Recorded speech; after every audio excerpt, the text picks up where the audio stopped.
अरे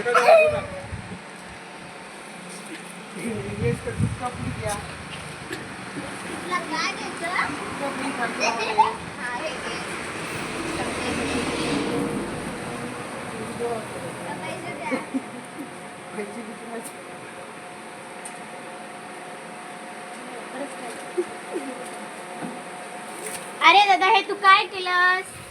खालो आणि फेकून टाकून दिलो प्लास्टिक. ही काय टाकायची जागा आहे का? कुठे टाकायचं? खायचं आणि फेकून द्यायचं. अरे ते डस्टबिन दिसत नाही का तुला? सॉरी. हे तर माझं दुकान आहे ना.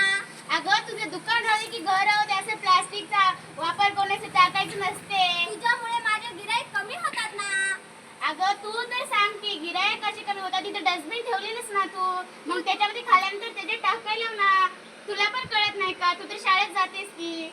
बरोबर आहे. सॉरी. सर्वांना विनंती, कोणीही कुठं प्लास्टिक टाकू नये किंवा माझ्या दुकानासमोर, माझ्या घरासमोर कुठेही राहू द्या. अशानेच आपल्या जनावरांचं मरणच ओढते. पोटात गेल्यानंतर त्यांचं मरण होते. प्लास्टिक हटवा, पृथ्वी वाचवा. प्लास्टिक हटवा, पृथ्वी